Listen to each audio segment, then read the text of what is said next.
Au nom du Père, du Fils et du Saint-Esprit. Amen. La paix de Jésus soit dans votre maison, sa paix et sa joie. Alléluia. Les oiseaux chantent. J'espère que vous allez bien, on est dimanche, que vous êtes dans la paix et la joie de Jésus et que vous vous préparez à foncer à la Sainte Messe. C'est mon cas, par la grâce de Jésus. J'y cours, mais c'est le temps de lire l'évangile du jour que vous pouvez écouter quand vous voulez. C'est la magie d'Internet. Merci Jésus. Il y a quand même, nous avons de belles choses. Réjouissons-nous. Un bon véhicule de ta parole, ô Jésus. Amen. Saint Évangile selon saint Matthieu, chapitre 10, versets 37 à 42. Que ta parole, ô Jésus, rentre dans mon esprit, que ma bouche proclame ta parole et que mon cœur l'accueille. Amen. Celui qui aime son père ou sa mère plus que moi n'est pas digne de moi. Celui qui aime son fils ou sa fille plus que moi n'est pas digne de moi.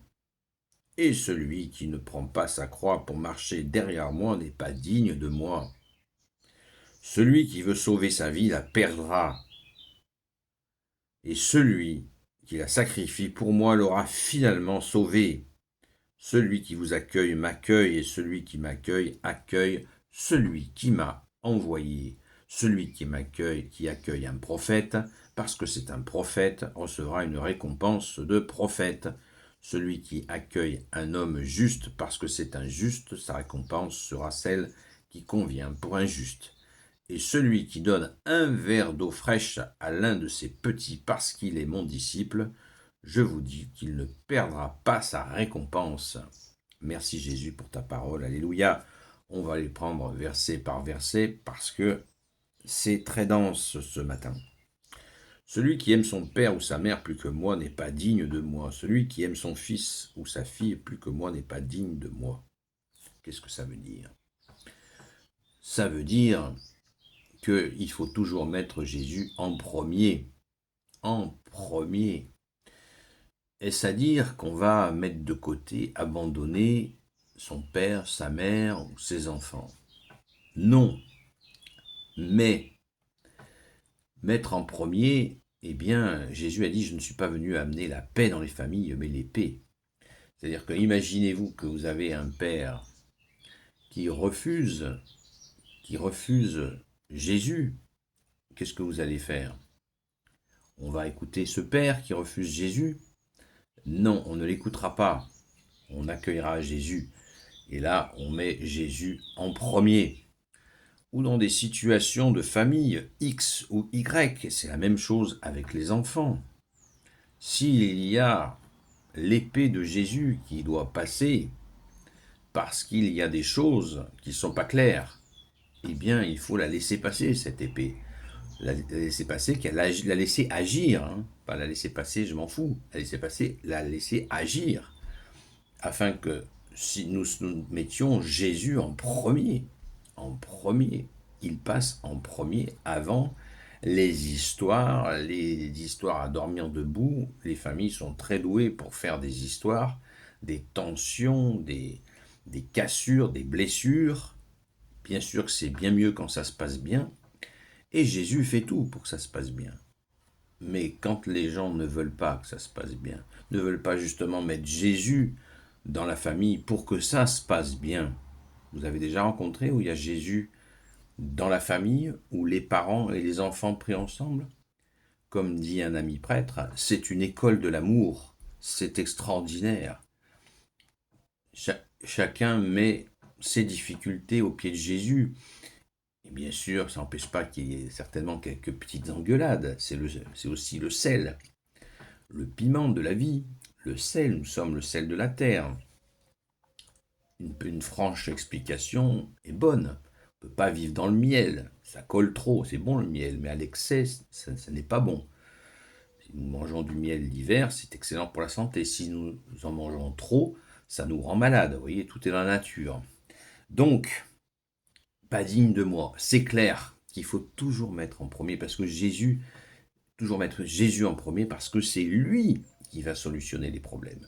Et oui, et si les gens refusent de mettre Jésus dans leur vie, eh bien, nous n'allons pas les suivre. Nous allons te garder, Jésus, dans nos vies, si tu le veux bien de nous. Merci, Jésus, d'être venu pour nous, pécheurs, malades et pauvres. Merci, Jésus, pauvres de cœur. Celui qui ne prend pas sa croix pour marcher derrière moi n'est pas digne de moi. Prendre sa croix, c'est que Jésus nous dit, venez à moi, vous qui ployez sous le poids du fardeau, mon joug est léger, venez à moi, je referai vos forces. Mais Jésus nous laisse toujours quelque chose, une part à porter. Jésus a porté sur la croix. Merci Jésus d'être offert pour nous. Merci Jésus d'être ressuscité. Merci Sainte Marie-Madeleine d'avoir été là. Mais nous devons porter notre part de croix. C'est indispensable. Ne jouons pas avec cela. C'est très important. Refuser sa croix. Quand il y a des gens qui se quiquent, il y a une part de ça, de refuser de porter sa part de croix. Mais Jésus, c'est léger en plus ce qu'il nous donne, parce qu'il porte la plus lourde part du fardeau, la plus lourde part du fardeau. Merci Jésus, alléluia. Celui qui veut sauver sa vie la perdra, et celui qui la sacrifie pour moi l'aura finalement sauvée. Je reviens quand même sur le port de la croix.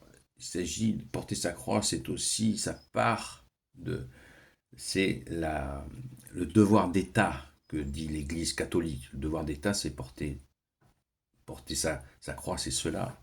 Quand on a une famille, il faut assumer sa femme, ses enfants. Voilà, assurer, il faut assurer. Et Jésus nous donne les forces pour assurer. Merci Jésus.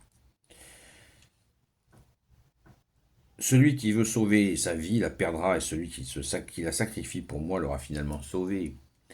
Mais bien sûr qu'il faut donner sa vie dans ces moments-là, justement, où quand on a pris un engagement, on le tient, y compris et en premier avec Jésus.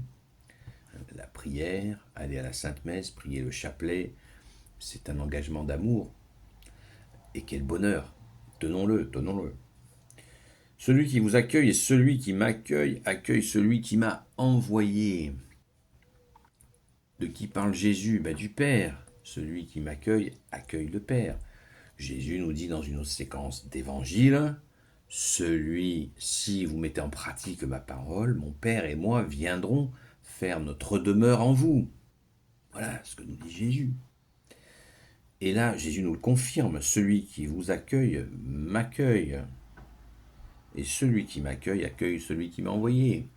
Jésus dira aussi à propos des enfants, celui qui accueille un enfant à mon nom accueille celui qui m'a envoyé. Donc, toujours, Jésus est là avec son Père. Et si Jésus est là avec son Père, l'Esprit Saint est de la fête. Merci Jésus, merci à ton Père très bon, merci à l'Esprit Saint. Et là, il y a une explication. Désolé, ce sera un petit peu plus long que d'habitude. Mais ne regardons pas trop le chronomètre. Écoutons Jésus. Celui qui accueille un prophète, parce que c'est un prophète, recevra une récompense de prophète. Qu'est-ce que ça veut dire? Qu'est-ce que ça veut dire? Celui qui accueille un homme juste, parce que c'est un juste, sa récompense sera celle qui convient pour un juste. Qu'est-ce que ça veut dire? On ne comprend pas. Et celui qui donne un verre d'eau fraîche, qu'est-ce que ça fait là? Un verre d'eau fraîche à l'un de ses petits, parce qu'il est mon disciple. Je vous dis qu'il ne perdra pas sa récompense. Alors, Jésus nous dit à travers ça, attention à ne pas suivre les hommes, même si c'est un prophète, même si c'est un juste, la récompense sera limitée, parce que c'est un homme, parce que c'est un homme. Et tout change, et celui qui donne un verre d'eau fraîche à l'un de ses petits parce qu'il est mon disciple, je vous dis qu'il ne perdra pas sa récompense. Quelqu'un qui va donner un verre d'eau fraîche à quelqu'un qui apprend de Jésus. Disciple, c'est celui qui apprend. Et plus importante, la récompense sera plus importante que l'accueil d'un prophète ou d'un homme juste. Parce que Jésus vient de nous le dire. Son disciple, il a Jésus en lui. Les disciples de Jésus, les apôtres, c'est clair et net, mais les disciples aussi, c'est une très bonne nouvelle que nous apprenons là. Et nous le savions, mais on a tellement besoin de l'entendre. Quand nous sommes disciples de Jésus, Jésus nous dit qu'il est là avec nous et son Père aussi. Et donc, comme je viens de vous le dire, l'Esprit Saint. Ah ah! Quelle bonne nouvelle, quelle joie. Merci Jésus. Quand quelqu'un offre un verre d'eau fraîche à un de mes disciples, celui-là ne perdra pas sa récompense. Un simple verre d'eau fraîche. C'est quand même extraordinaire de lire ça. La confiance que nous fait Jésus en demeurant en nous. Est-ce qu'on réalise cela? Alors on est dimanche, courons à la Sainte Messe pour le remercier, pour dire merci Jésus, parce que c'est ça la messe du dimanche. C'est un merci. Oh, moi je vais pas à la messe parce que si, parce que mi. Arrête tes conneries. On va à la messe pour dire merci à Jésus. On n'y va pas pour son nombril. Jésus a vraiment ses enfants à ses pieds le dimanche, auprès de lui.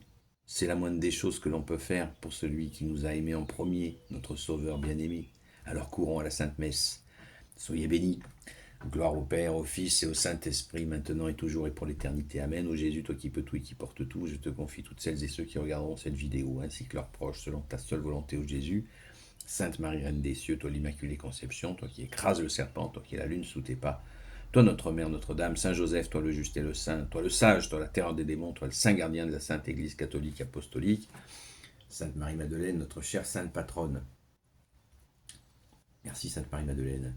Et vous, tous les saints et saintes, amis de Jésus, Saint Michel Archange, Saint Gabriel Archange, Saint Raphaël Archange, et vous tous les anges qui te servent, Jésus, je vous confie toutes celles et ceux qui regarderont cette vidéo, ainsi que leurs proches, selon ta seule volonté, ô Jésus. La paix de Jésus soit dans votre maison. À très vite.